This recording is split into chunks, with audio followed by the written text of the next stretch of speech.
আজ আমি কি করলাম, সকাল সকাল রান্নাঘরে কোনো কাজই করিনি, কোনো রান্নাই করিনি। কেন রান্না করিনি জানতে হলে আপনাদের ফুল ভিডিওটাই দেখতে লাগবে। তো হ্যাঁ everyone, welcome back to my blog. তো আমি কি করেছি, আজকে রান্নাঘরে কোনো রান্নাই করি না। আমি কি কিছু আজকে দুপুরবেলায় খাবো না? প্রসেনজিৎ কি আজকে কিছু খাবে না?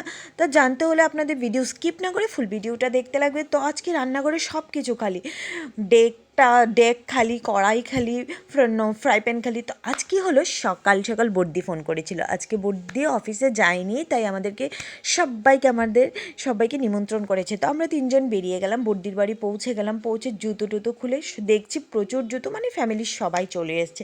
ভাই আমার জুতোটাও খুলে বাবা এত, মানে সবাই আমার আগেই চলে গেছে, আমি একটু লেট হয়ে গেছি, তো আমার জুতোটাও রেখে দিলাম। তারপর ঘরে এন্ট্রি মারলাম, দেখছি কি লাল আর চেরি এই দুটো বাচ্চা কাচ্চা আমাকে একদম জাবড়ে ধরে পড়ে গেছে।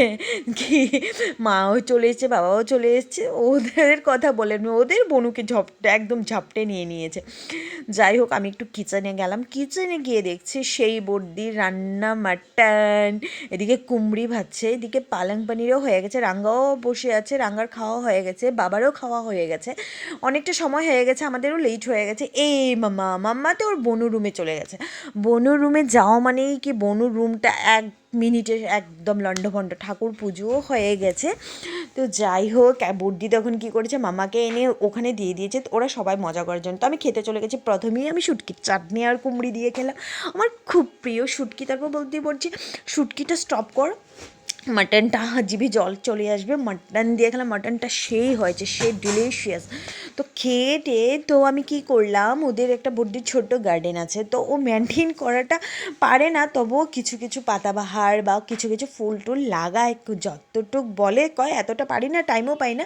তো যাই হোক, ওদের গেটের সামনে গেলাম, গেটের সামনে গিয়ে দেখি ভাই সবার বাড়ির সামনে অল্প অল্প গাছ এত সুন্দর করে লাগানো, সত্যি খুব ভালো লেগেছে। তারপর ওদেরকে বললাম, তোরা আর কত ঘুরবি, চল এখন ঘরে চল, ঘরে গিয়ে রেস্ট করতে লাগবে। ওরা আমার কথা মানছেই না, আর মাম্মা তো বলে লাভ নেই, মানে কী বলবো, ওরা বলছে থাক থাক, পায়োধি আছে, পায়োধি আমাদের সাথে থাকবে। ও তো আমার কথা কোনো পাত্তাই দিচ্ছে না, তখন ওর দুই বোনও আছে, মানে কি বিশাল ব্যাপার। তারপর ওদেরকে যেন তেনভাবে ঘরে নিয়ে গেল। তো ওদের বারান্দার মধ্যে মিরর আছে, তো মিররের মধ্যে আমি একটু আমার চুলগুলো সেট করছি, এই করছি সেই করছি। তখন ওদেরকে বললাম, চল তোরা দুজন চল, তাহলে মাম্মাও যাবে, ঘরে গিয়ে একটু রেস্ট করা দরকার, সন্ধে হয়ে যাচ্ছে। ওরা ঠিক আছে বলেছে, মিমি তোমারও যেতে লাগবে? আমি বলেছি শিওর, চল। আমরা তো একসাথে তারপর বেডে গিয়ে উঠলাম। তো যাই হোক, ঘুম তো কোনো কিছু না, শুধু গল্প শুধু গল্প।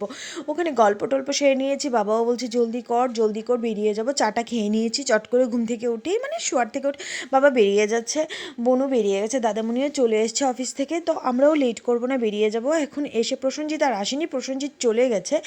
তো আমি পায়েদিকে নিয়ে কী করলাম, বেরিয়ে পড়লাম। তো আমরা এসেছি উবের দিয়ে, তো উবের আমি ওখান থেকে বুক করে নিয়েছি, বাস উবের দিয়েই মামাকে নিয়ে চলে এসেছি, উবের অটো। হ্যাঁ, তো গাইজ আমার ভিডিওটা কেমন লেগেছে অবশ্যই কমেন্টস, লাইক, শেয়ার তো বানতা হ্যাঁ ভাই।